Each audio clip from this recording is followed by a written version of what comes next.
we are still at the level of covering certain tools.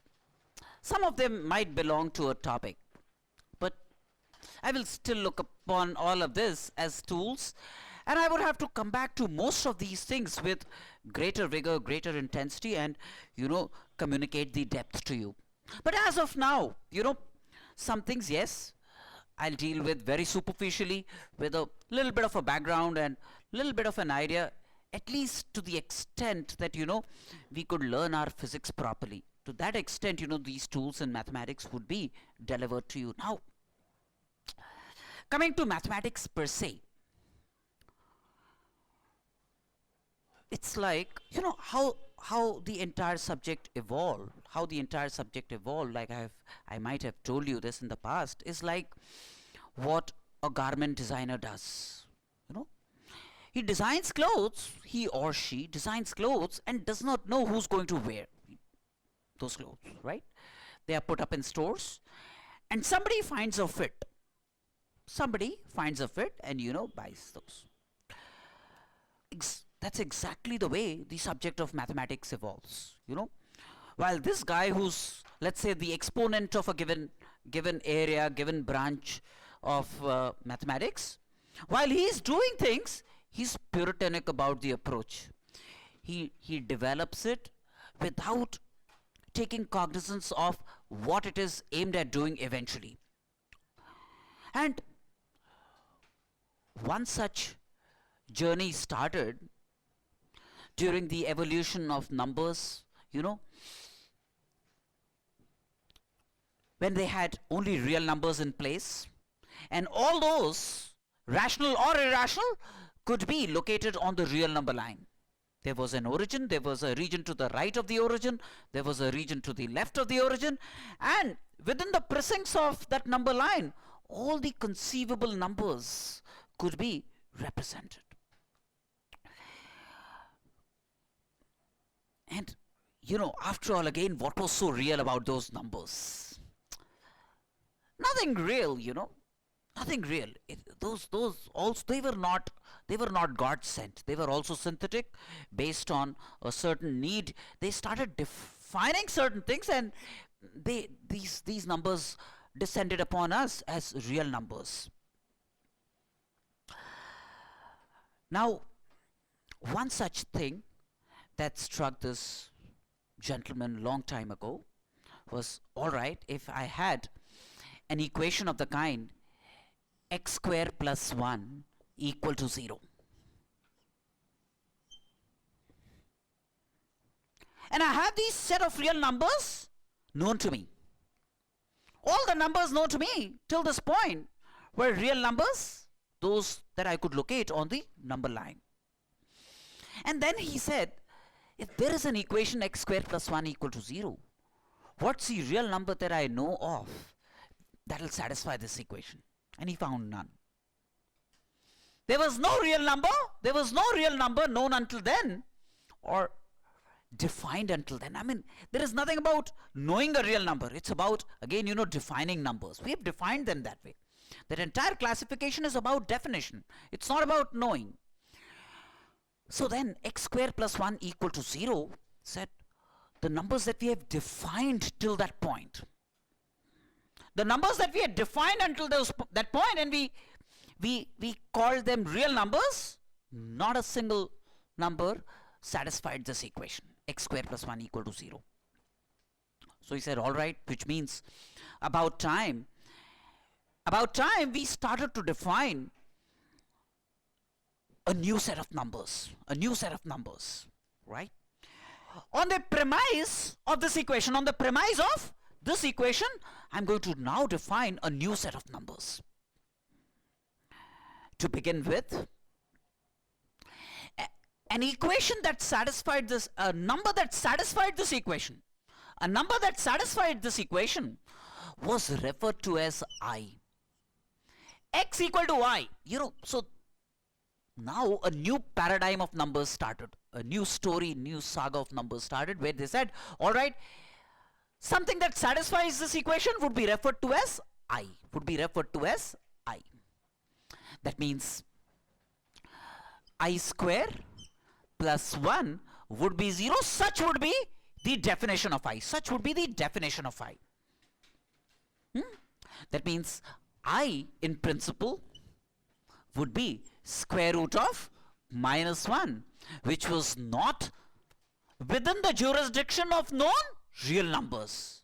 Not within the jurisdiction of real numbers defined and classified. So they said, all right, we'll then conceive of a number I, which would be referred to as minus square root of minus 1, and the definition of this number is such that when I multiply this number with itself, it is supposed to give me minus 1. It is supposed to give me minus 1. Such is the definition of I. Such is the definition of I. And it's an imaginary number. Then they said, all right, since it is not falling within the jurisdiction of the real numbers, I'm going to call this I at least as a basis of imaginary numbers. Now, then they said, all right, if I can have I as square root of minus 1, then I can have this I multiplied with known real numbers. I could have this I multiplied with known real numbers. That means I could have a number 2I. I could have a number minus 3I. I can have a number 0 into I. I can have a number root 2I, and so on and so forth. All these numbers, 2I, minus 3I, root 2I, etc., they were called purely imaginary numbers. These were referred to as numbers of this kind. That is, numbers of the kind, some a into I, where a is a real number, and I was such that I is square root of minus 1, or I squared was minus 1. If a is a real number, then a number of the kind ai is said to be a purely imaginary number.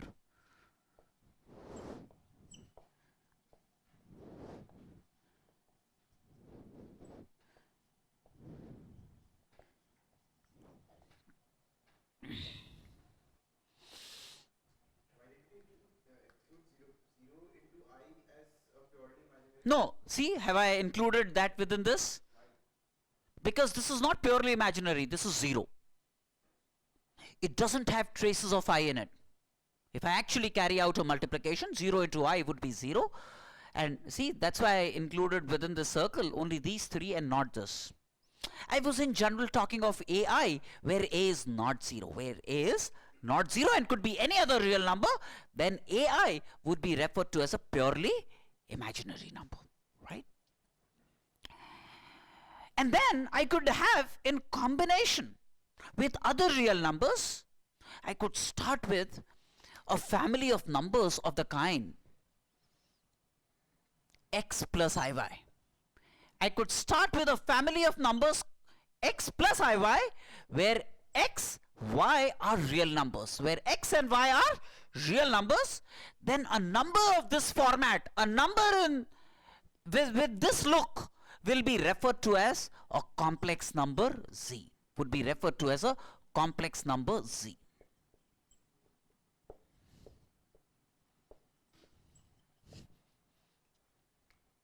Where x and y were real numbers. Now, this x is called the real part of z. X is called the real part of z.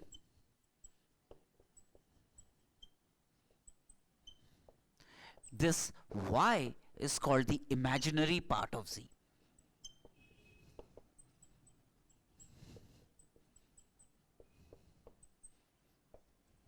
X is customarily written then as REZ, means real part of the complex number z.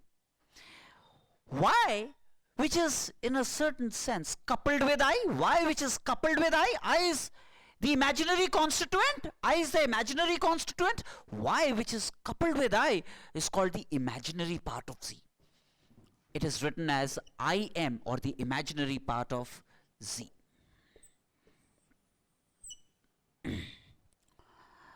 Now,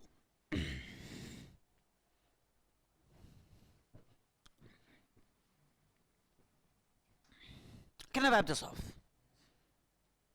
So, over a period of time, you will realize how versatile this whole thing gets.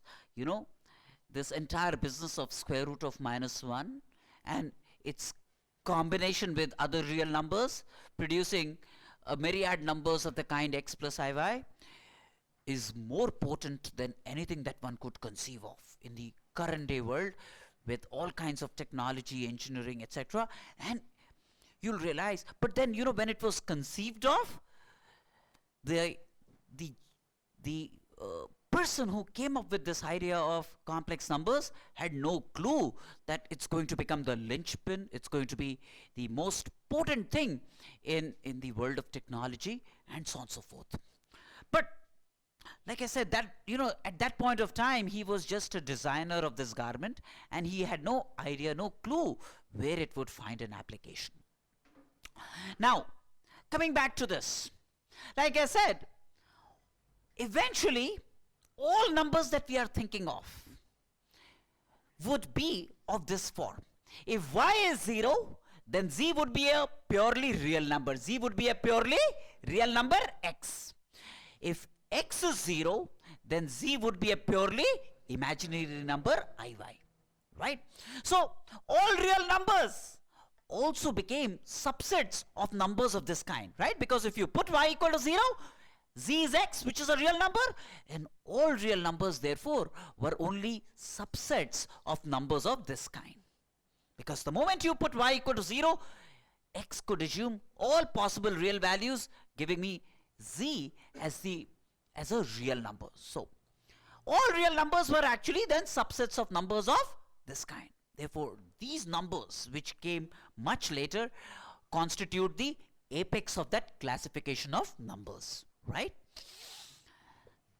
Now,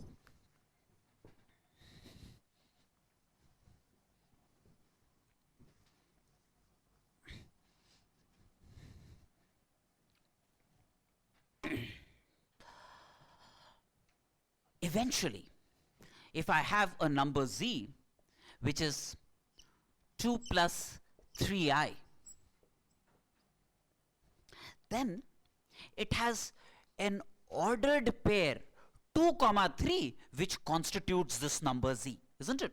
There is an ordered pair 2, 3 that constitutes this number z. That means, if instead of saying this, I said 2, 3 and I said map it onto a complex number z, then you'll say it's going to be 2 plus 3i. If I have a complex number z, which is 5 minus 6i, then the ordered pair that constitutes this complex number is 5 comma minus 6. Or conversely, given this ordered pair, if somebody says constitute a complex number z, it's going to be 5 minus 6i. Yes or no? In general, if I have a complex number z, which is x plus iy, where x and y are real numbers, then the ordered pair that builds this complex number is x comma y. Very clearly, 2 comma 3 is going to build a complex number 2 plus 3i, but 3 comma 2 will build a combination 3 plus 2i. That means 3 comma 2 is not the same as 2 comma 3, which is why I said it is the ordered pair, because 3 2 is not synonymous with 2 3. 2 3 builds 2 plus 3i, whereas 3 2 will build 3 plus 2i. Yes or no?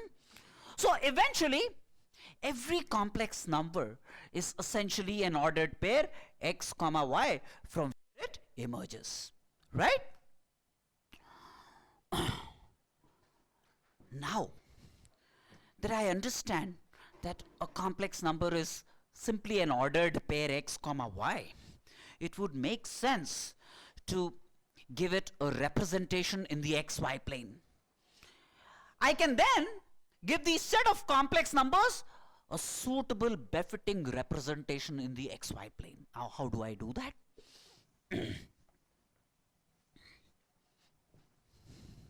After all, in the xy plane,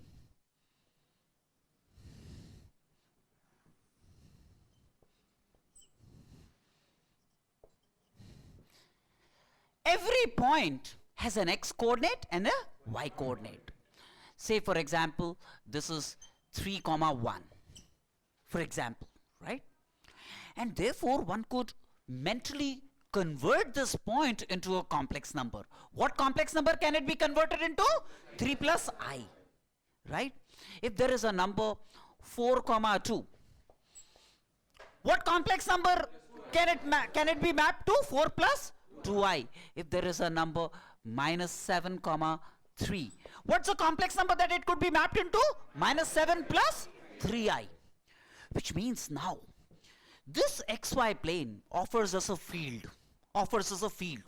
in which every single point could be mapped to a complex number. Every single point x comma y, every single ordered pair x comma y could be mapped to a unique complex number z. Could be mapped to a unique complex number z. So if there is this point P with coordinates x comma y, then the complex number that it maps into is x plus iy. And conversely, every complex number x plus iy has a point representation x comma y in the plane, in the Cartesian plane. Yes or no? So there is, in this field of xy's, there is a one-to-one correspondence between points and the complex numbers that they represent. Yes or no? Every complex number has a unique point representation. Every point represents a unique complex number. Yes or no?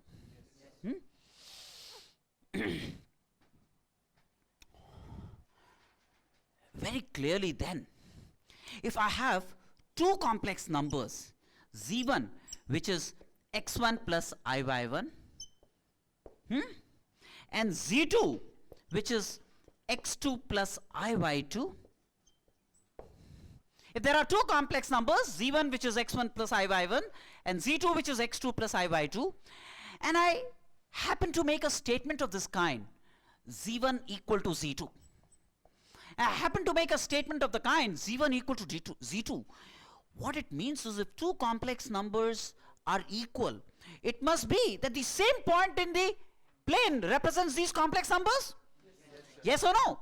It's the same point. That means, what is the point that represents z1? x1 comma y1. What is the point that represents z2? x2 comma y2. And these 2 points must be the same, because they represent the same complex number. They represent the same complex number. If these 2 points are the same, then x1 must be equal to x2 and y1 must be equal to y2. So this would mean, if z1 equal to z2, it would automatically imply x1 equal to x2 and y1 equal to y2. So when they equate two complex numbers, say x1 plus iy1 equal to x2 plus iy2, x1 must be equal to x2, y1 must be equal to y2. Which means that if two complex numbers are equal, you have the luxury of equating their real parts, x1 and x2, and their imaginary parts, y1 and y2. Because of this point representation that they find in this plane. Yes or no? Now, such a field of points meant to represent complex numbers, this xy plane, which is dedicated towards representing all kinds of complex numbers, is called an Argand plane. This plane is called an Argand plane.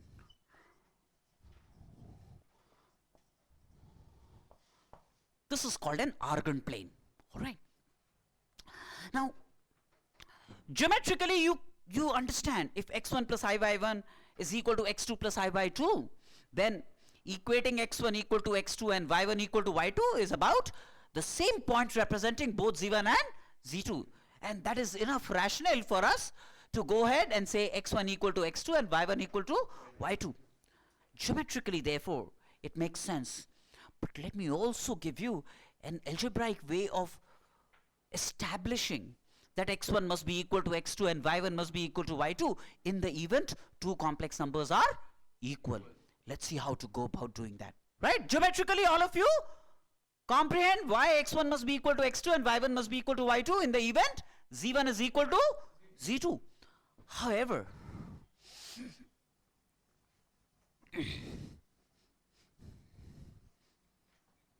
Let me give you an algebraic way of relating to this. If z1, which is x1 plus iy1, is z2, which is x2 plus iy2, then very clearly x1 minus x2 must be equal to I times y2 minus y1. Right? Now, let me square both sides. X1 minus x2 whole square is I squared into y2 minus y1 whole square. Yes or no? But what is I squared? Minus 1. I squared is minus 1. That's how I was defined, right? So this I squared is minus 1. Therefore this, yes or no? Transpose this on the left hand side. When I transpose this on the left hand side, I get like a x1 minus x2 whole square plus y2 minus y1 whole squared is 0. Yes or no? Now, no matter what, x1 minus x2 is a real number. Difference of two real numbers is going to be a real number. And when squared, whether it's positive or whether x1 minus x2 is positive or negative, its square can never be negative, right? Again, look at y2 minus y1. It could be positive or a negative real number, right? But its square can never be negative. Yes or no? So this is a non-negative number. x1 minus x2 whole squared is non-negative. It could be 0, but cannot be negative. This is also non-negative. Hey, look at this. Two non-negative numbers adding up to 0. Only possibility is both must be 0. If two non-negative numbers add up to 0, then the only possibility is both must be 0. Yes or no? Yes. Right? Which means that x1 minus x2 whole squared must be 0.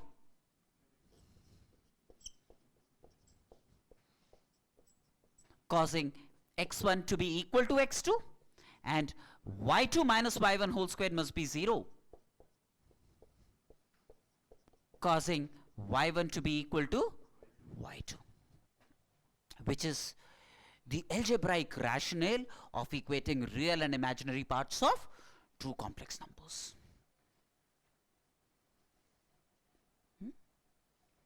Yes or no? Now, while it still makes geometric and algebraic sense to say this complex number is equal to that complex number, but what does it mean if I say z1, one complex number, more than another complex number? z1 after all is only an ordered pair. z2 is also only an ordered pair. A point p1 represents z1, x1 comma y1. A point p2, x2 comma y2 represents z2. And therefore, what would you conceive this to be? z1 greater than z2. One complex number bigger than one complex number? Point p1 more than point p2? Pointless. Yes or no? Yes, does it make any sense? No. While two real numbers could be compared, one real number could be bigger than or smaller than another real number, but it makes no goddamn sense to say one complex number is bigger than another complex number is piece of shit. Right? You know what I'm saying? Yes. So this is useless. However, equating two complex numbers is a fair proposition because it's then about suggesting that the same points represent both complex numbers. But one complex number bigger than another complex number has no meaning. It's a meaningless proposition. So this is one operation which finds meaning in the domain of real numbers but has no place in the domain of complex numbers. Right? Now, this is where they got started without having any inkling of, where eventually this entire business of complex numbers was headed. Little did they know that all forms of learning, all forms of education, all forms of technology would be so dependent on this tool, which started with in such a naive fashion, right? Let's build it up a little more, right? So then let's start to define a few things pertinent to complex numbers. All right, can I wipe this off?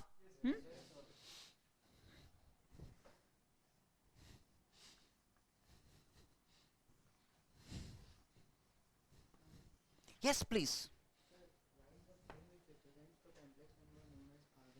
Sit down. Perhaps Argand was a scientist who chose to give this representation, but if you choose not to call it Argand plane, call it Malay plane. It'll make no difference. All right? It's only a name, huh?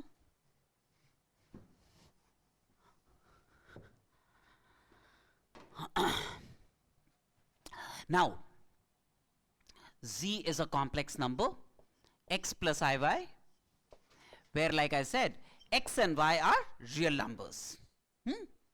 The point that represents this complex number in the Argand plane, or the Malay plane if you like,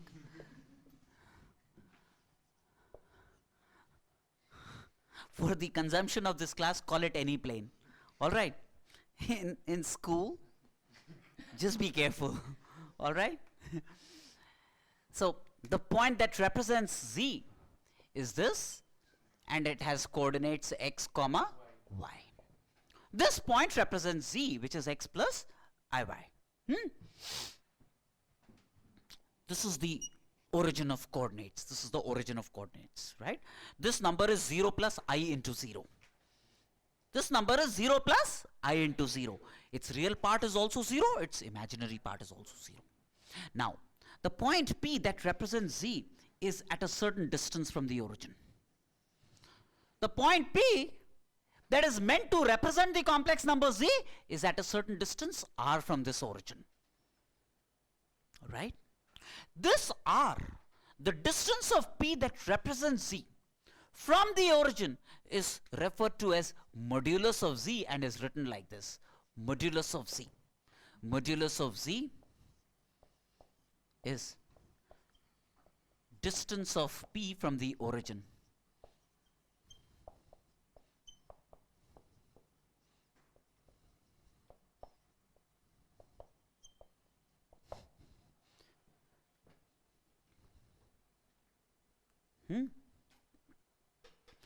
And even though z is a complex number,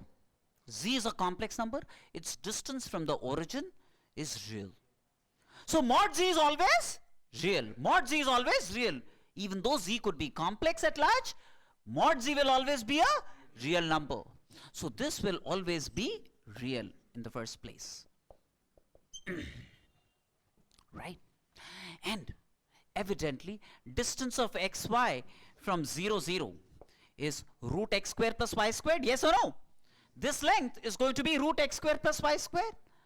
See, for example, this length is x units, this length is y units. So this is going to be root x square plus y squared. So r, which is meant to represent modulus of z,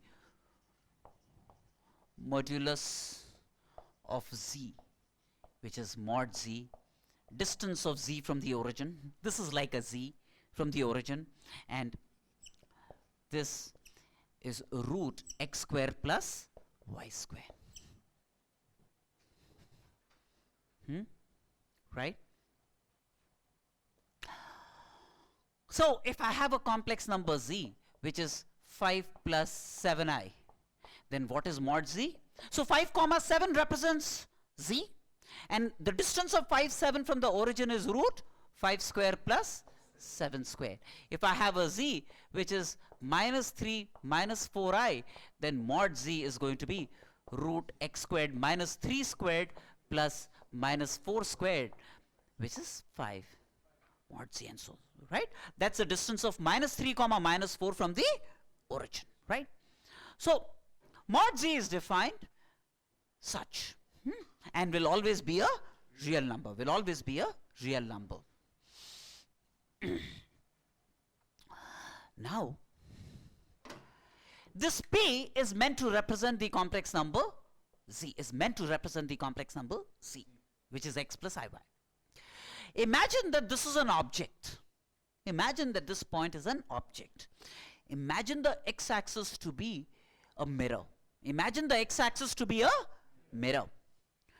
Then the image of this point with respect to this mirror is going to be a point P prime, such that object distance is image distance. So the x coordinate of P and the x coordinate of P prime will be the same. So that's going to be x. And if the y coordinate of P is y, then the y coordinate of P prime would be minus y. Minus y. Right? So P and P prime are said to be mirror images of each other about the x-axis. A point of the form x comma y and a point of the form x comma minus y are mirror images of each other about the x-axis, right?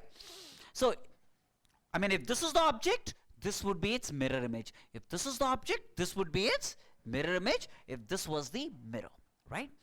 Now, if this represents a complex number z x plus iy, then this will represent a complex number x minus iy, x plus I into minus 1, right?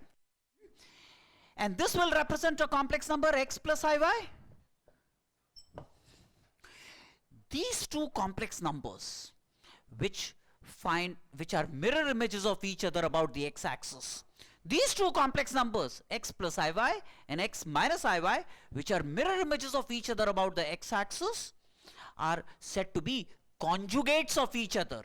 X plus iy and x minus iy, they are said to be conjugates of each other.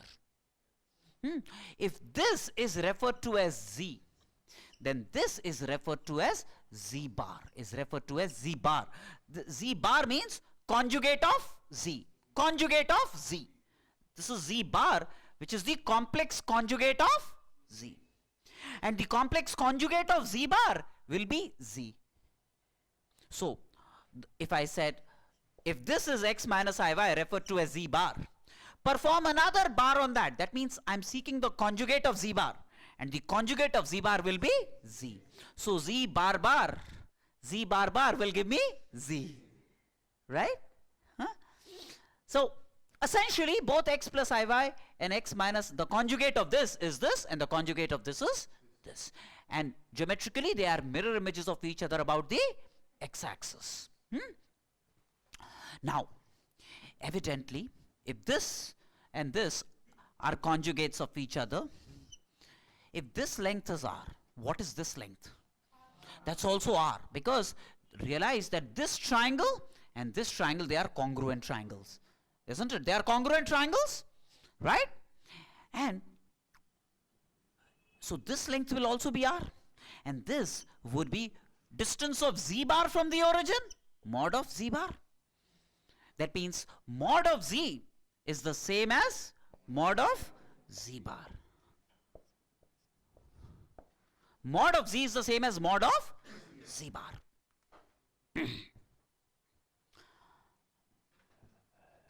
Now, another very trivial result that emerges out of this, and each will be equal to root x square plus y square. Now, a very trivial result that emerges out of this is, like I said, z is x plus iy, and z bar, its conjugate, is x minus iy. Now let me multiply these two complex numbers. Z bar. That's going to be x plus iy into x minus iy, right? Which is x squared minus iy whole square. But I square is minus 1. I square is minus 1. So this then becomes x square plus y squared. Hey, but x square plus y squared is mod z squared. X squared plus y squared is mod z whole squared, right? So this is mod z squared. So a result that we will use almost like staple food, a complex number into its conjugate is going to be a real number, mod z squared. Because mod z is a real number, its square will be a real number. So if you multiply a complex number with its conjugate, you actually get a real number. Yes or no? All's good? Fairly simple?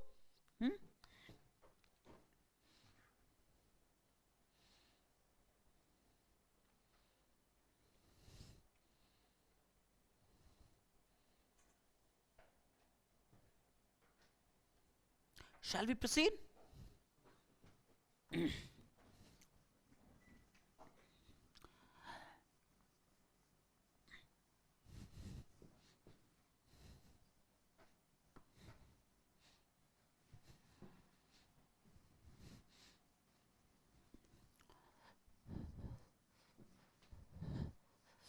Now,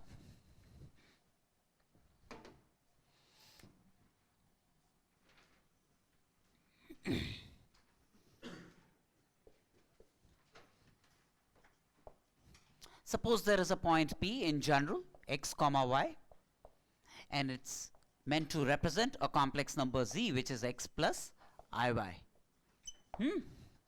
This is the origin. Like I said, this length r would be referred to as modulus of z. This length r would be referred to as modulus of z. This OP, the rotating line, the length of which is referred to as r mod z root x square plus y square. Now, the angle that this makes with the positive direction of the x-axis is theta. The angle that it makes with the positive direction of the x-axis is theta.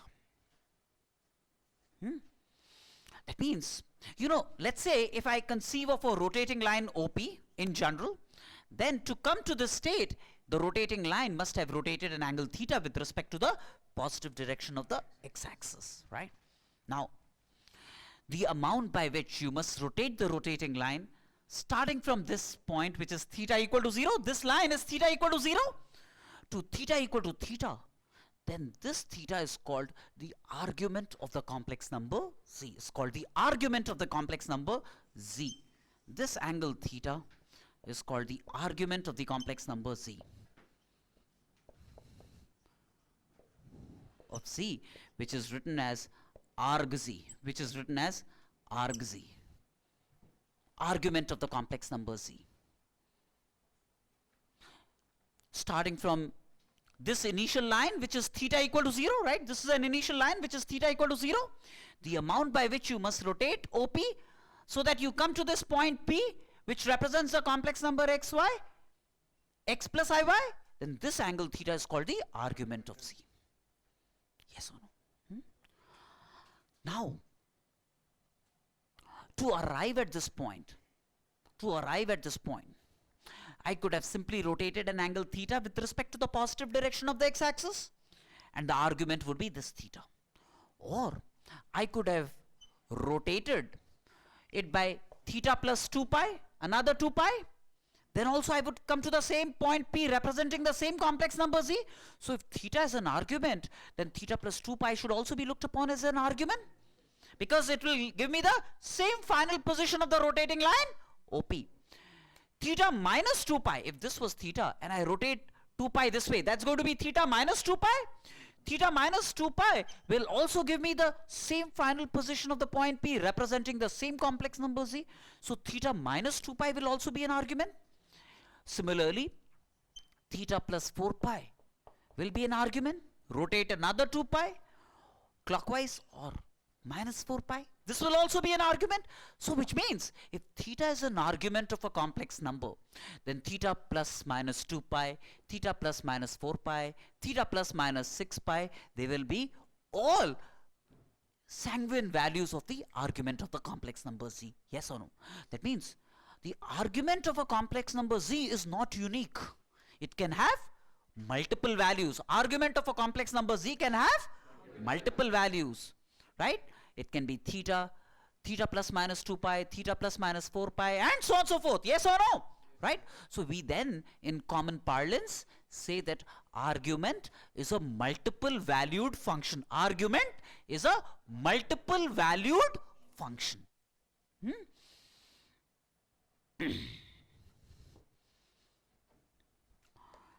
Now, all's good so far, right? Now, if I said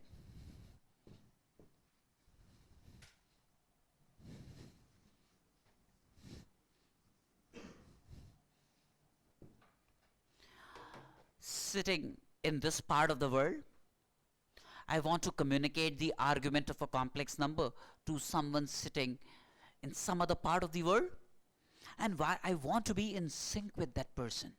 That means now I want to have a standardization in argument. I want to create a standardization in argument. That means if you and I embark on a mission where we'll talk of the same argument, then we must have rules for defining the same argument, because argument of a complex number, like I said, is a multiple valued function. Several values of argument could be assigned to the same complex number z.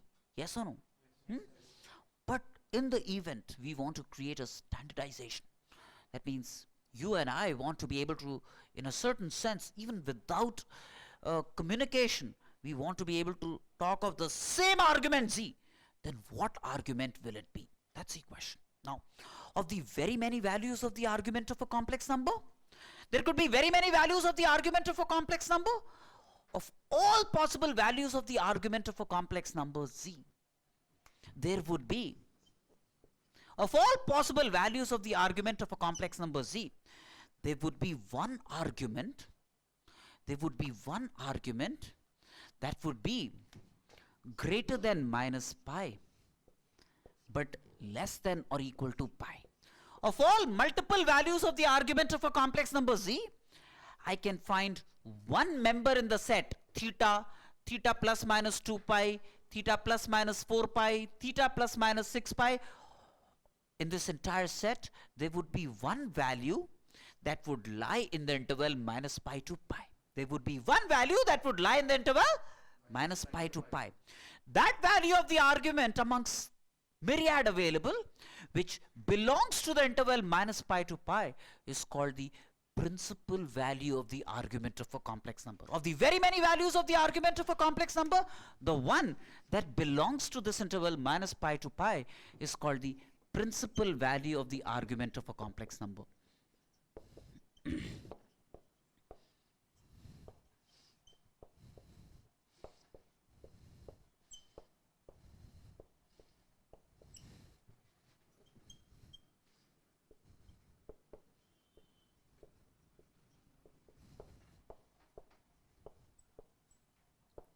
Z.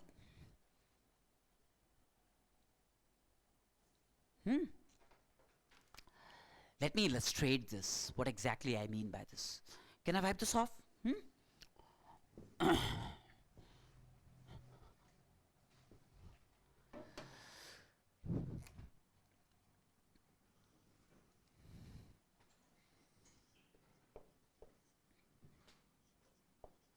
Suppose there is a point P which represents a certain complex number Z, which is x plus iy. Then this length would be referred to as r, which is modulus of z, root x square plus y square. This angle theta is, say, at a certain instant, this angle theta, say, is pi by 3. Then pi by 3 is an argument of the complex number represented by the point P, right? Pi by 3 is an argument, right? The entire set of arguments. Let's populate the arguments of this complex number z, for example, right? Pi by 3. Pi by 3 and rotate another 2 pi. I'll get the same point P, right? So pi by 3 plus 2 pi will also be the argument of the complex number z represented by this. Or pi by 3 and I rotate 2 pi clockwise. Then also I'll come to the same final position of the rotating line. So minus 2 pi will also be an argument. pi by 3 plus minus 4 pi will also be an argument, and so on and so forth. Yes or no? In this set which you start to populate, there is only one number pi by 3 which belongs to the interval minus pi to plus pi. There will be a unique member in the set of arguments, in this case pi by 3 for example, which belongs to the interval minus pi to pi, and therefore these are all values of the argument, but this value is called the principal value of the argument of the complex number. See, this is a principal value of the argument.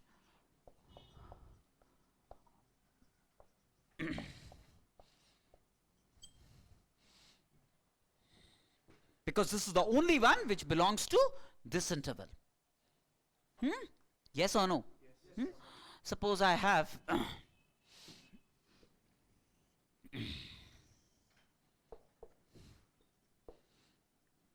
a rotating line OP like this. P is x comma y, and it represents a complex number z. Now, suppose this angle is 5 pi by 4. This angle is 5 pi by 4, suppose. Yes, to come to this point, the rotating line should have been rotated by 5 pi by 4. So very clearly 5 pi by 4 is indeed an argument of the complex number z represented by the point P. But does 5 pi by 4 belong to this interval? It's greater than pi. 5 pi by 4 is greater than pi, yes or no? Therefore, even though it's an argument, it's not the principal value of the argument of the complex number z. It's an argument but not principal value of the argument of the complex number z. Yes or no? So then the question is, the point P represents a complex number x plus iy whose one argument is 5 pi by 4. Having knowledge of this argument, principal or not, I can find an orientation of the rotating line in the relevant quadrant, right? Now I need to find that one single value of theta, starting from theta equal to 0 here, with which I must rotate the rotating line, which will lie in the interval minus pi to pi, then that extent of rotation belonging to this interval would be deemed the principal value of the argument of the complex number. Yes or no? Now, what is the magnitude? So this was theta equal to 0, right? Now, what is the magnitude of this angle? 2 pi minus 5 pi by 4, right? So 3 pi by 4. This magnitude is 3 pi by 4. But if I rotate the rotating line by 3 pi by 4 clockwise, then the argument will not be 3 pi by 4, would be minus 3 pi by 4.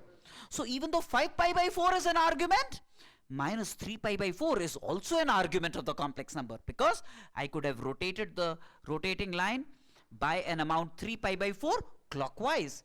So if I club the sign with it, I say I have rotated it by an amount minus 3 pi by 4, minus designating the fact that the rotation has been clockwise, right?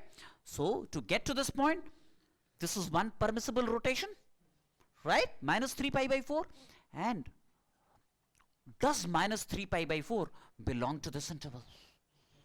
Yes. Minus 3 pi by 4 is greater than minus pi, and obviously less than pi. So this rotation has brought me to this and belongs to the pertinent interval minus pi to pi, and therefore even though both are arguments, this is the principal value of the argument of the complex number z. Yes or no? Right? So even if you know any one argument of the complex number, right, you can mentally position the rotating line commensurate with that knowledge of the argument, and then from there you can find the smallest rotation with respect to the x-axis belonging to the interval minus pi to pi and arrive at the principal value of the argument. How about it, right? Say then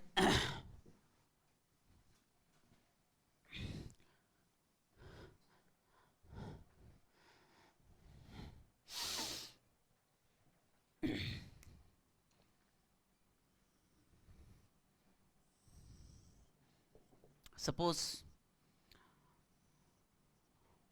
OP, and is this an argument of the complex number represented by the point P? Yes, suppose this angle is alpha. But do you realize alpha is more than pi? So even though alpha is an argument of the complex number zx plus iy, it is not the principal value of the argument, right? Now if this angle is alpha, what according to you is the magnitude of this angle? 2 pi minus alpha.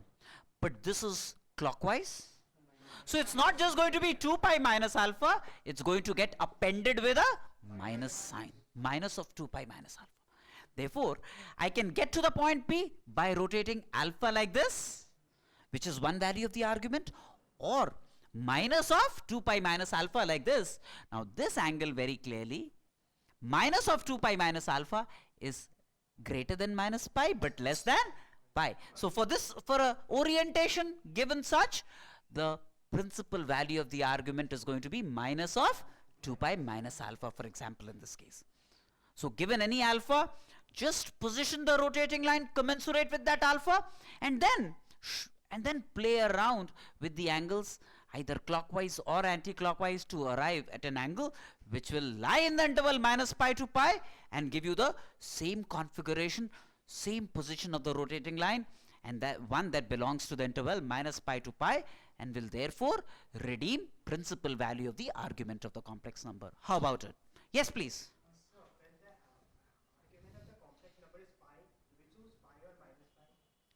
Pi. See, in the description, I have included pi but I have excluded minus pi. Right?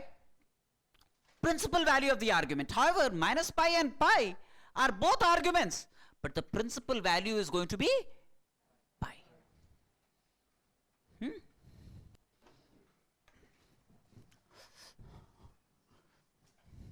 Now,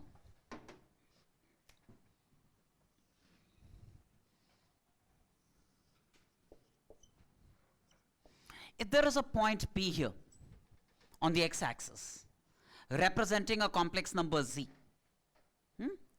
then its imaginary part is 0. This P is purely real. This P is purely real. Why? Because this P is like x comma 0. So this z is going to be x plus I into 0, which is a purely real number because its imaginary part is 0. Right? All z's lying on the x-axis are purely real. All z's lying on the x-axis will have y equal to 0 and therefore will be referred to as purely real numbers. Now, if a z lies on the x-axis, for example, positive x-axis, what is the argument of such a z? If z lies on the positive x-axis, one of the values of argument of z is 0, and then it could be 2 pi, or it could be minus 2 pi, plus minus 4 pi, and so on and so forth. In general, all of these belong to a common framework which is an even multiple of pi. Yes or no? All of this belong to a common framework which is an even multiple of pi.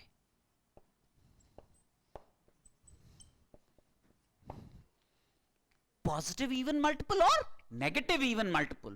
But all positive real numbers, write down, all positive real numbers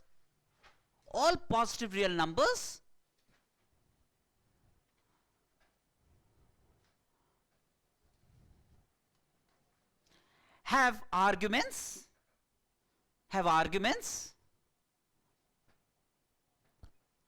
that are even multiples of pi,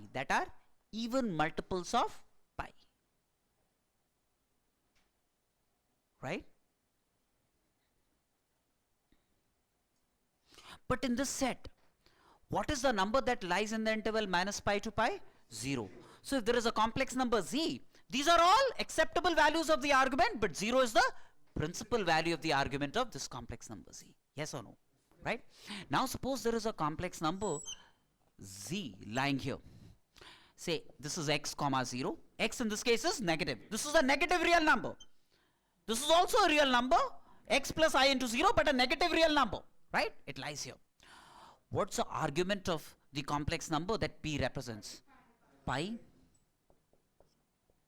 Right? Argument of this complex number is pi. or it could be minus pi, because this point could also have been obtained with pi clockwise rotation, right? Or it could have been pi plus 2 pi, so it could have been 3 pi, or it could have been minus 3 pi, it could have been 5 pi or minus 5 pi, and so on and so forth. These are all arguments of complex numbers that lie on the negative x-axis. These are all arguments of complex numbers that lie on the negative x-axis, right? And so these are negative real numbers. These are negative real numbers, and these are all acceptable values of the argument of negative real numbers. But which one of these lie in the interval minus pi to pi? Pi plus pi. So the principal value of the argument of these complex numbers would be pi. So all numbers here have arguments that are even multiples of pi with principal value 0. All numbers, negative numbers, real numbers lie here, and that is, they are also purely real numbers that have arguments that are odd multiples of pi. Do you see? They are odd multiples of pi.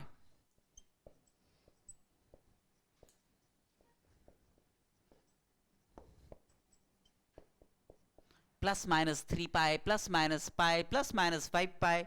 These are all acceptable values of arguments of complex numbers that are negative real numbers. But the principal value of argument of all these complex numbers will be pi, right?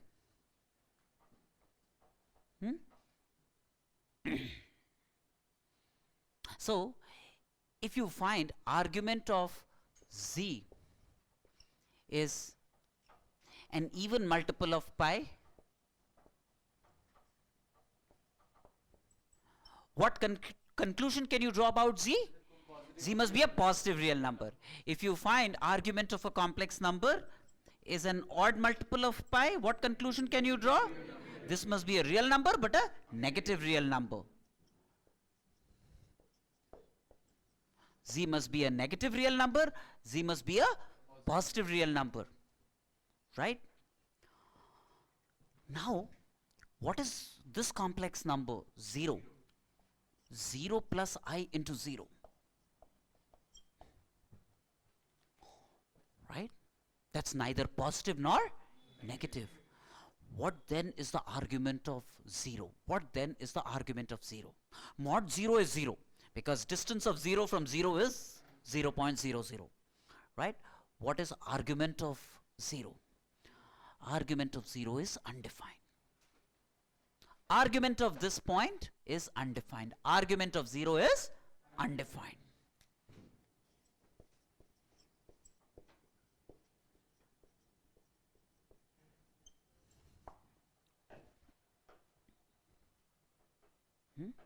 Now, if there is a point P that lies here, this point P has x coordinate 0 and y coordinate, let's say B. Say B. That means the complex number that this represents is 0 plus I into B, right? Which is a purely imaginary number. Which is a purely imaginary number, right? Now, what is the argument of this complex number Z? Pi by 2. The argument of such a Z is pi by 2. It could also have been pi by 2 plus 2 pi. It could have been pi by 2 minus 2 pi, pi by 2 plus minus 4 pi, and so on and so forth. But the principal value of the argument of this complex number is going to be pi by 2. That's the principal value of the very many values of the argument of this complex number. The one that belongs to the interval minus pi to pi will be the principal value of the argument of that complex number. Yes or no? If there is a point P here, which is say 0 comma B, B in this case is negative. B in this case is negative. This complex number would be IB, where B is a negative number now. What is the argument of this complex number? Minus pi by 2, right? Argument of such a Z is going to be this angle, which is pi by 2, but in the clockwise sense, it's going to be minus pi by 2. But there are other values of the argument of this complex number. Minus pi by 2 plus minus 2 pi minus pi by 2 plus minus 4 pi. But this value of the argument of this complex number represented by this point belongs to the interval minus pi to pi. Therefore, for this point, the argument, the principal value of the argument is going to be minus pi by 2. Is 3 pi by 2 also an argument of this complex number? Yes. But realize it's greater than pi. 3 pi by 2 is greater than pi. It therefore is not a principal value. It is an argument, but not the principal value of the argument of that complex number. Yes or no? Yes, okay. So one thing, if the argument of a complex number turns out to be plus or minus pi by 2, what can you say about that complex number? It must be purely imaginary. It must be, z must be then purely imaginary.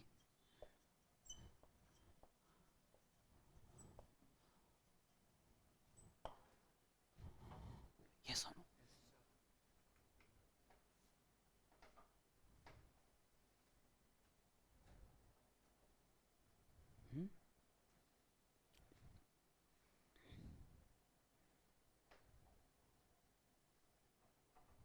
Can I wipe this off?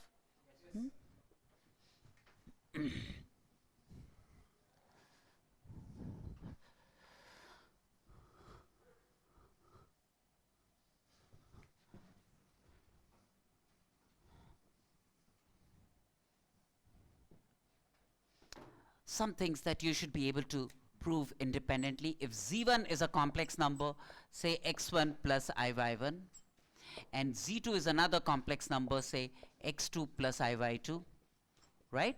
If I multiply these two complex numbers, z1, z2, I end up getting like a x1 plus iy1 into x2 plus iy2, right? Now this gives me x1, x2. Then iy1 into iy2 is going to be what? I square y1 y2, which is minus y1 y2. And then plus I times x2 y1 plus x1 y2. Yes or no? Yes or no? If I multiply, this is what transpires, right? Which is then of the form a plus ib, where a is a real number, b is a real number, right? Which is a complex number. That means if you multiply two complex numbers, you would get a complex number. Similarly, you want to prove that when you add or subtract two complex numbers, you will get a complex number. If you multiply a complex number k with a real number, if you multiply a complex number z with a real number k, that's going to be a complex number, right? If you divide two complex numbers, I will leave these properties for you independently to explore. If you divide one complex number by another complex number, in general, it's going to be a complex number. It could be written as a plus ib, etc. Right? Yes or no? Now,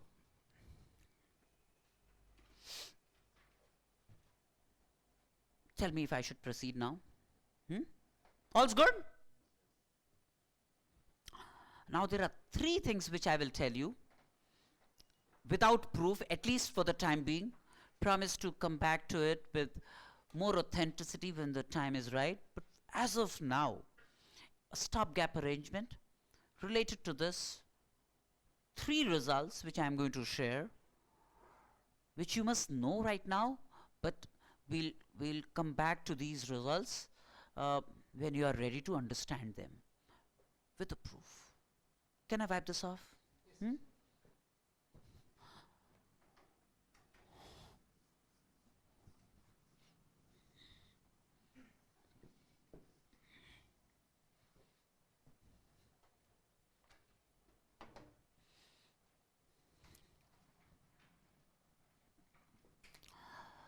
If theta is in radians,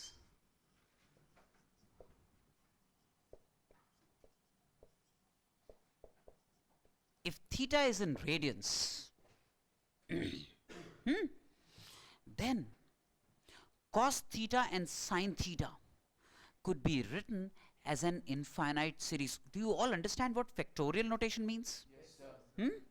Say, if I say 1 factorial, it means 1. If I say 2 factorial, it means 1 into 2, that makes it 2. If I say 3 factorial, it is written as 1 into 2 into 3, that makes it 6. 4 factorial means 1 into 2 into 3 into 4, that makes it 24. Similarly, 5 factorial is 120, and so on and so forth. 1 into 2 into 3 into 4 into 5. 6 factorial will be 720, and so on and so forth. N factorial would be 1 into 2 into 3 up to n. So in a very general sense, n factorial would be 1 into 2 into 3 all the way to n. That's n factorial.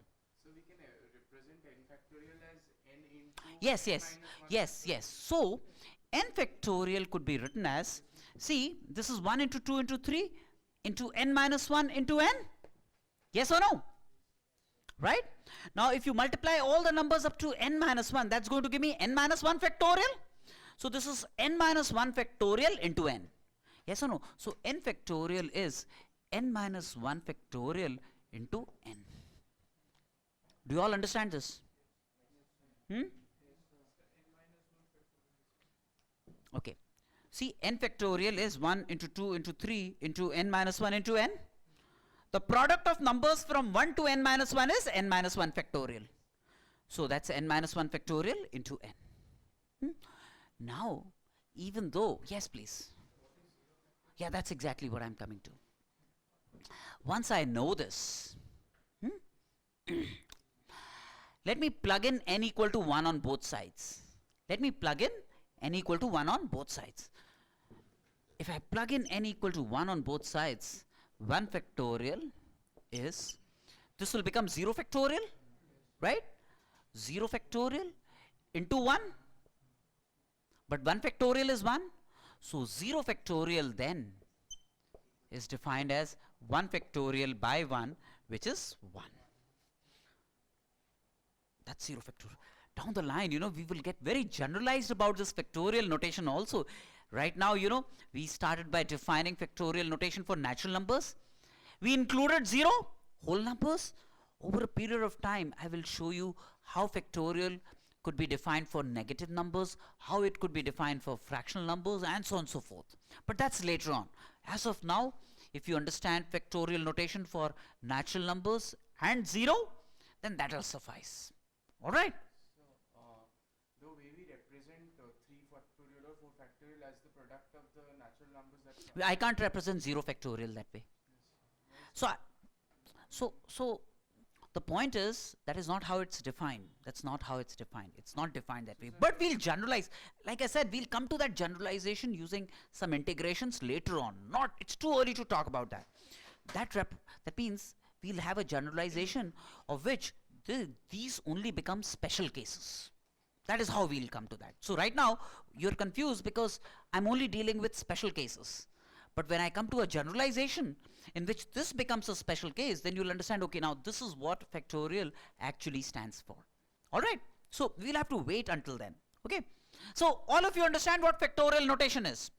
Now given this, if theta is in radians, two results that as of now I want you to simply keep under your belt without inquiring too much, only for some time. 1, cos theta, it can be shown, is an infinite series of the following kind. Is 1 minus theta squared by 2 factorial plus theta to power 4 by 4 factorial minus theta to power 6 by 6 factorial, even powers of theta of this kind. We will be able to show that cos theta is an infinite series of this kind when theta is in radians. And do you see only even powers of theta appear? Which means if you replace theta by minus theta, no change occurs here. If you replace theta by minus theta, it remains unaltered. And that's precisely the reason cos minus theta is the same as cos theta. In cos minus what would cos minus theta be? 1 minus, replace theta by minus theta. These terms will remain unaltered. Yes or no? Which is what causes cos minus theta to be the same as cos theta. It's because of this internally, this is what is transpiring, right? Again, you know, don't get flummoxed at this point of time, but it's not as difficult as it looks right now. I'll come to it when you are able to understand the nitty-gritties involved. But for the time being, understand that cos theta eventually could be written as an infinite number of terms following such a sequencing, right? And only even powers of theta. This is like theta to power 0 by 0 factorial. This is theta to power 2 by 2 factorial. And the signs are alternating. Signs are alternating. Similarly, sine theta can be represented as an infinite series of the following kind. Theta minus theta cube by 3 factorial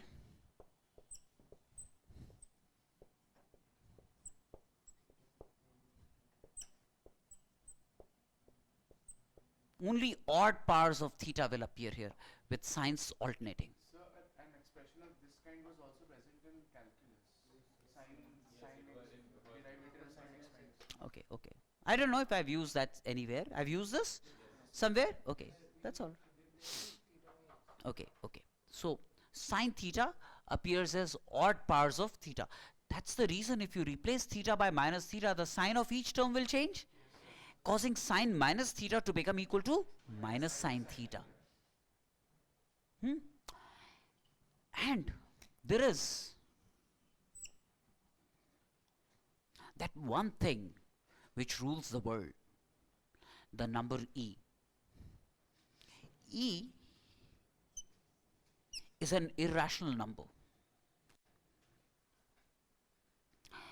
And it's an irrational number which lies between 2 and 3.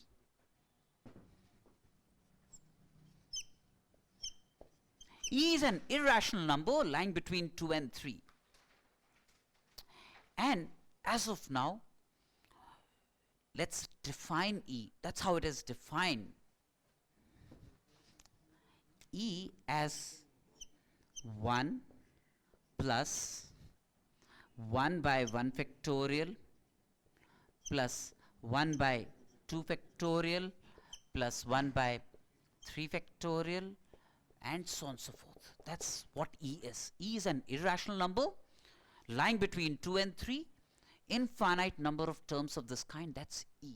That's E, a number E. Greater than 2 you can readily see. Once I teach you geometric progression, I'll be able to show that this is also less than 3 once I teach you GP series. But as of now, E is such. And consequently, e power x is defined as, e power x is a function of x. E power x is a function of x, and it's defined as 1 plus x square by 2 factorial plus x cube by 3 factorial plus x power 4 by 4 factorial up to infinity. That's e power x. If you plug in x equal to 1, you get e as such. If you plug in x equal to 1 in this, you get 1 plus 1 by 1 factorial plus 1 by 2 factorial, 1 by 3 factorial, and so on and so forth. Yes or no?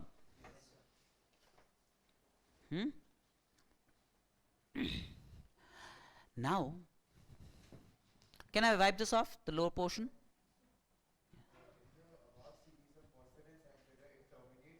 No, infinite. It's infinite number of terms. Yes, infinite number of terms. This is also infinite number of terms. Doesn't terminate. These are infinite series. Now,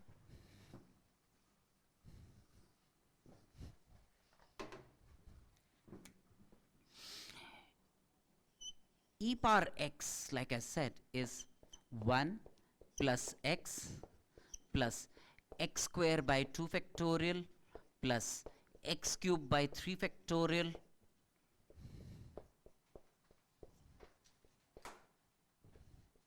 up to infinity. For all values of x, this is how e power x is defined. Now what I do is, let me write, since it's true for all values of x, let me then write x as some I theta in this. Let me write x as some I theta on both sides. Then I end up getting e power I theta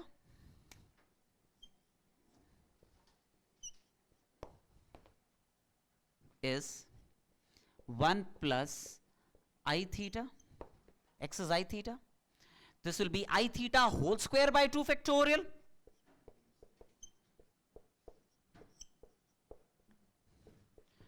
I theta whole cube by 3 factorial.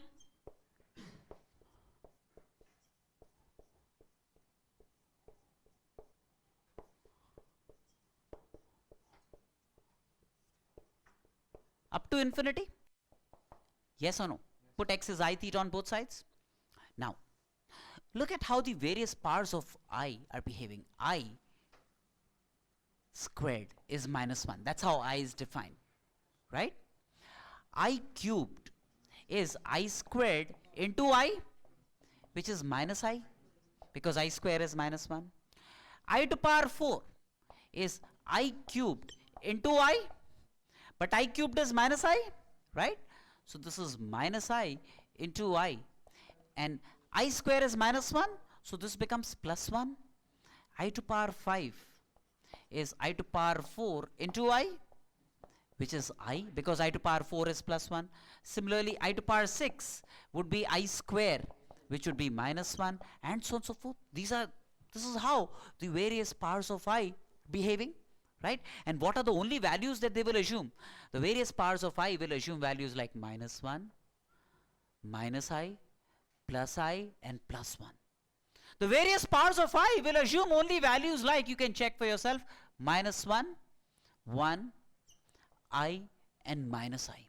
No matter what power of I you take, this is the set of values that they will eventually assume, one or the other. Any power of I will assume one of these values, as you can also witness from here, right? Now, this I square I can write as minus 1. This I cubed I can write as minus I. This I to power 4 as plus 1. This I to power 5 as I, and so on and so forth, right? So let me write this e power I theta as 1 plus I theta minus theta squared by 2 factorial, because I square is minus 1, right? Minus theta squared by 2 factorial. I cubed is minus I, minus theta cubed minus I times theta cubed by 3 factorial, right? I cubed is minus I cubed is I squared into I, which is minus I. Then I to power 4 is plus 1. So, plus theta to power 4 by 4 factorial.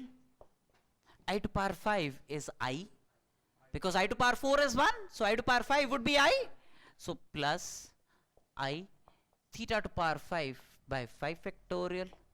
Then multiply with another I, so minus theta to power 6 by 6 factorial minus I theta to power 7 by 7 factorial, and so on and so forth. Yes or no?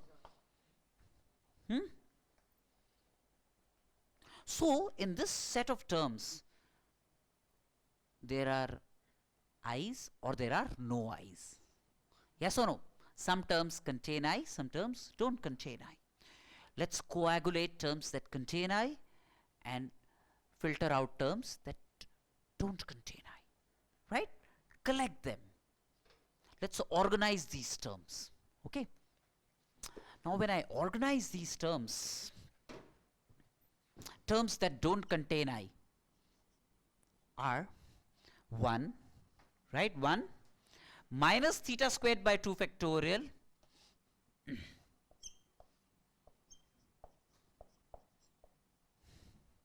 then plus theta to power 4 by 4 factorial, then minus theta to power 6 by 6 factorial, this one,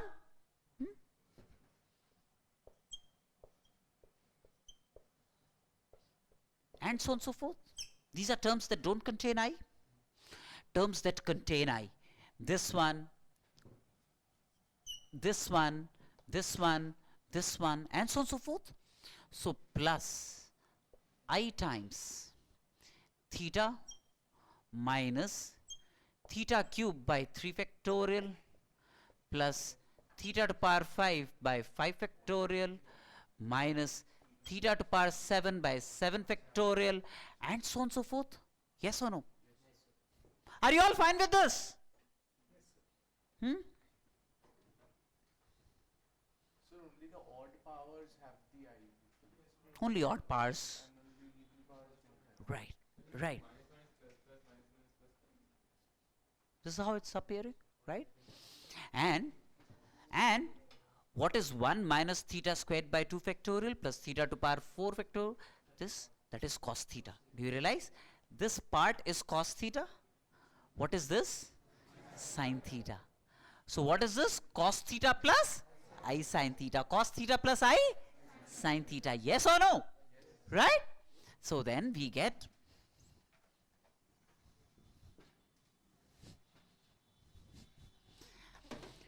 e power I theta as cos theta plus I sin theta.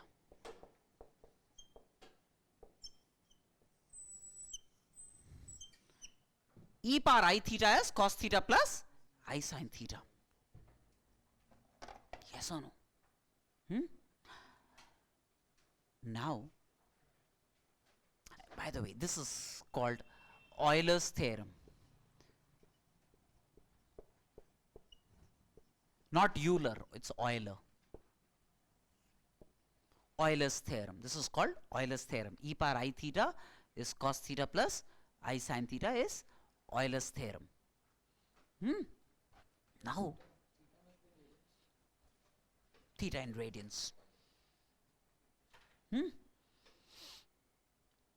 Can I remove the clutter from you? Now, an application which you would very readily relate to.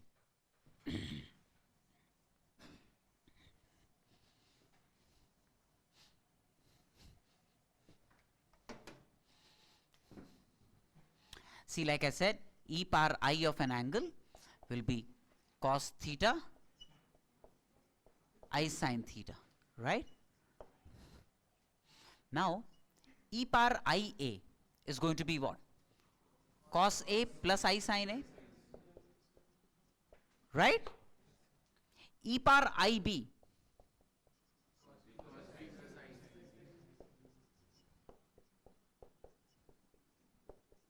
right? Let me multiply these two out.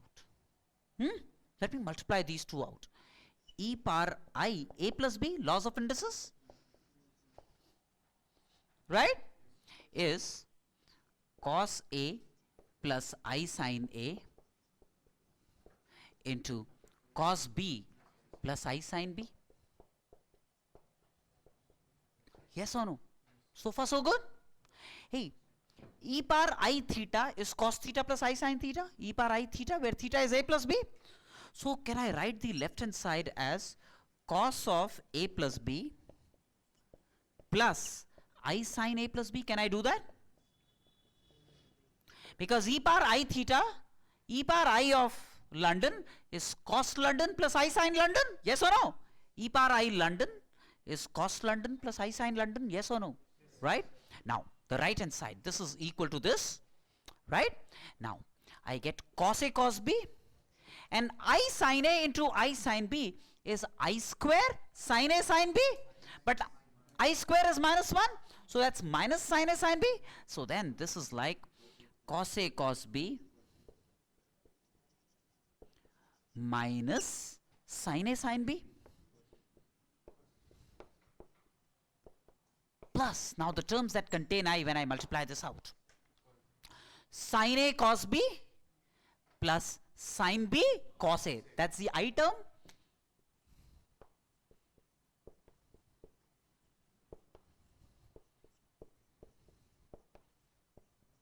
Yes or no? If these two complex numbers are equal, you can equate their Real and imaginary parts, yes or no? The real part on the left hand side is cos of A plus B. The real part on the right hand side is cos A cos B minus sin A sin B. Giving me cos of A plus B as cos A cos B minus sin A sin B. Have you seen this formula? Trigger. Equate the imaginary parts. Sin of A plus B is sin A cos B plus sin B cos A, obtained by equating the imaginary parts on both sides.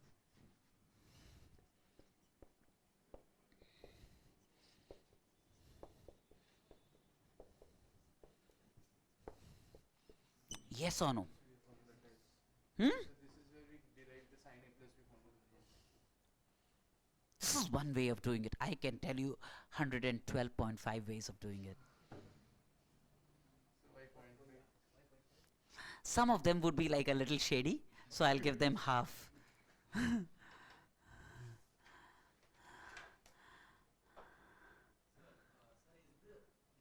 theorem, the proof of the theorem is apparently very long. Because I'm telling this because I've heard the word Euler's theorem before because some student in our Now, Euler, this is not the only theorem dedicated to Euler. He has entire bunch of results in discrete number theory. Like more than the number of hair that a normal person carries are the number of results dedicated to Euler. So there was a student in our school who apparently shrunk some of his derivations into a very small package, and he's a genius of our school. Like he's one of the science geniuses of our school. He apparently brought down a 300-page proof or something into 3 or 4 pages, and he got it verified by some professor who said like I've never seen something like this before. I have read the entire manuscript of Euler. There is no result that Euler has. So those are rumors. There is nothing that Euler has proved which is as long as 300 pages. Trust me. I don't know, so I'm just telling you what I heard. No, I'll tell you. So there are results in modular arithmetic which Euler has given. Host of results in discrete number theory credited to Euler, but nothing that I have seen after reading his original manuscripts last 300 pages. Okay, so see, he must be good, but sometimes what happens is, you can place a mirror in front of an object which is not a plane mirror and magnify the object, right? So it depends on the magnification that that mirror is capable of producing. So somebody, so A would have narrated this incident to B, adding his own spice, B to C, adding his own, and then it would have been like a grapevine, and from one end to the other, when it moved, it must have become like gigantic.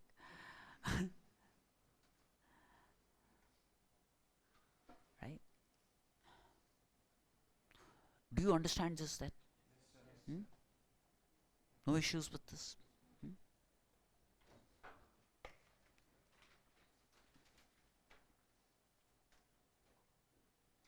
Can I wipe this off?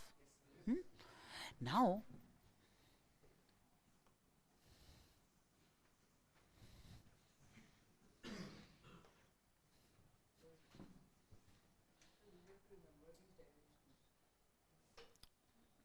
see, you don't have to mug up. You're a student of science. But you should know how things are derived, because the joy of mathematics lies in, knowing these derivations, because the manner in which something is derived could constitute ground for something else that you might want to do. So it's a good idea, You don't have to mug up. But read through the whole thing. There is a flow associated with it. The flow itself will take you to the derivation, the end of the derivation. Okay? Whatever I do, you should go back home and write it on your own. That way, you will have greater understanding, and things will get permanently ensconced.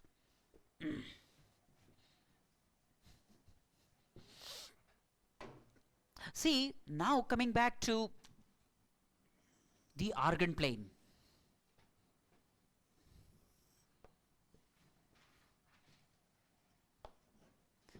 There is a point P with designated coordinates x comma y meant to represent the complex number z, which is x plus iy.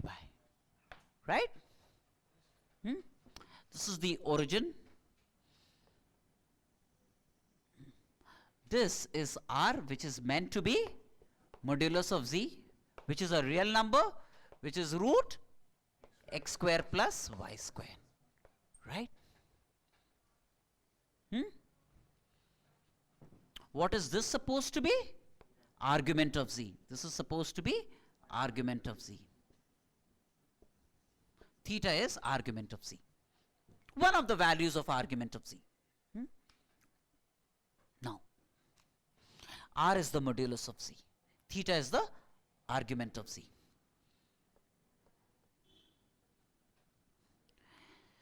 This is x. Do you realize it's r cos theta? Yes or no? Because this divided by this is cos theta. So x divided by r is cos theta, where r is modulus of z. So can I say x must be r cos theta? Can I say this?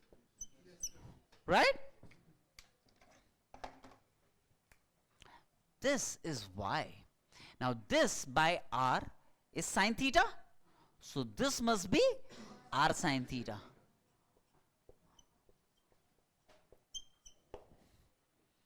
Right? Now, the complex number z.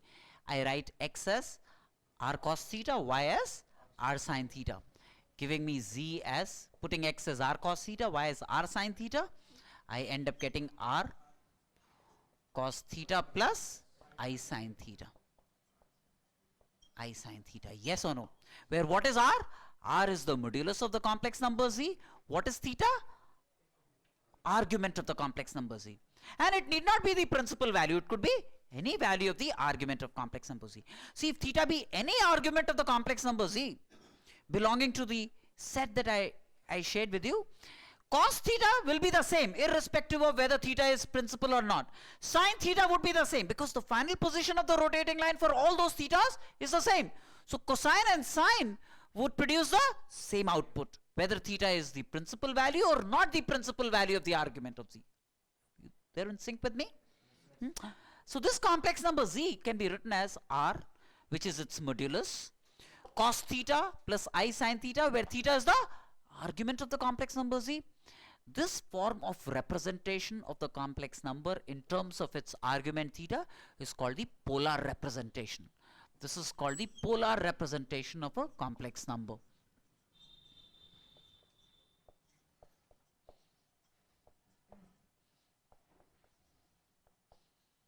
This is the polar representation of the complex number z. R cos theta plus I sin theta. R cos theta is the real part of this complex number. R sin theta is the imaginary part of this complex number. Right? R is mod z. Theta is argument z. Theta is argument z. Hey, just a little while ago, have we arrived at a result potent enough, cos theta plus I sin theta, to be warranted as e power I theta? Yes or no? Right? So this is r e power I theta.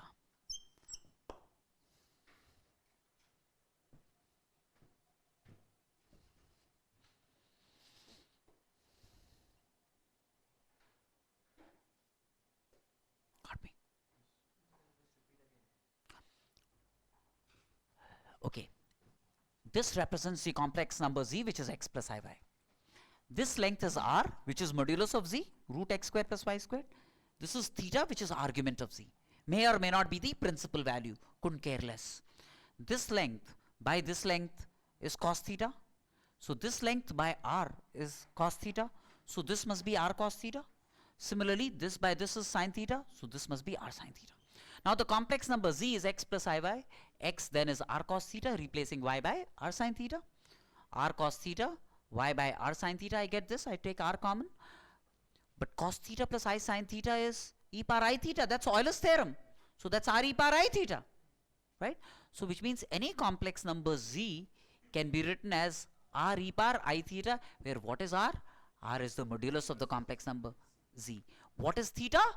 The argument of the complex number z may or may not be the principal value of the argument. Any value of the argument from the set, theta could be, right? So any complex number z can be written as r e power I theta, where I is the modulus of the complex number, theta is the argument of the complex number. For example, you know, if I have a point P which is meant to represent a complex number, I want to find the complex number that this represents, and suppose this angle is 2 pi by 3, right?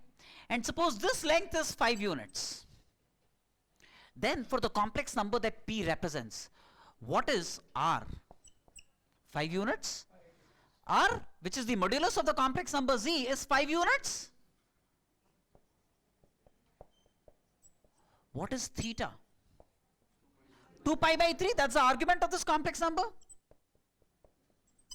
Therefore, the complex number that this P represents, Z, is going to be R e power I theta.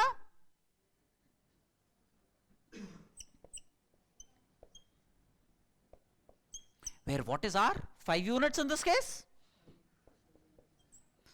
E power I theta, e to power I, 2 pi by 3.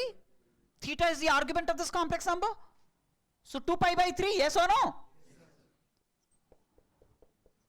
But I can write e to power I theta as cos theta plus I sin theta. So this is 5 cos 2 pi by 3 plus I sin 2 pi by 3. This is cos 120 degrees, which is minus half. This is sin 120 degrees, which is root 3 by 2. Yes or no? Do you remember that? Cos 1, this is cos 120 degrees, which is 2 minus half. And this is sin 120 degrees, which is root 3 by 2. Go back to my trigo classes and review this. Alright? Cos 2 pi by 3 is cos pi minus pi by 3. Yes or no?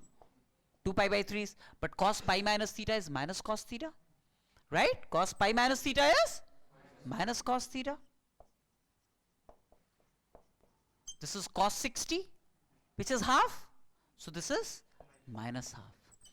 Sin 2 pi by 3 is sin pi minus pi by 3. But sin pi minus theta is sin theta. Sin pi minus theta is sin theta. So this is sin pi by 3. But sin pi by 3 is sin 60 degrees, which is root 3 by 2.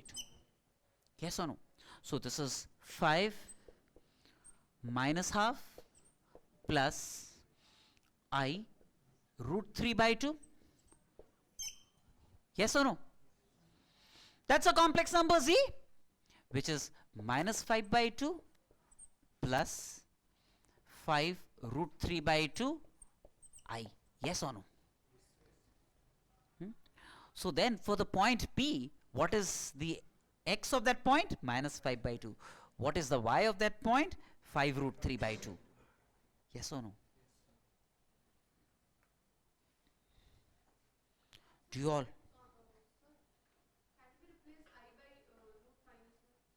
Do so. But why do you want to do? I looks prettier than square root of minus 1. I would rather want I to stick as I. Right? Isn't it?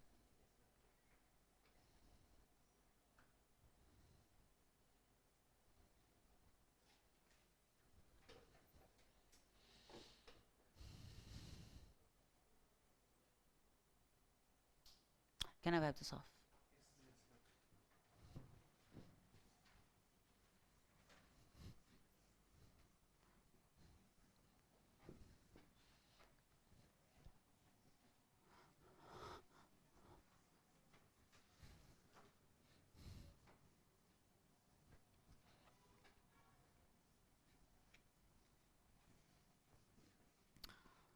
Suppose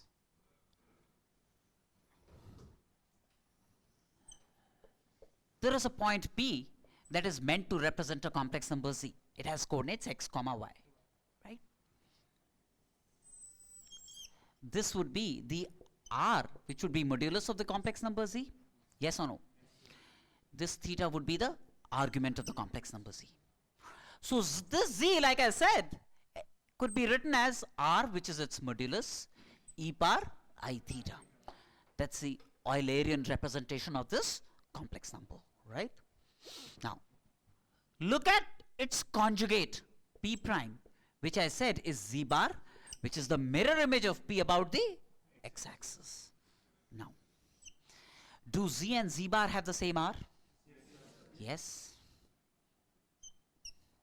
So the modulus of both z and z bar is r.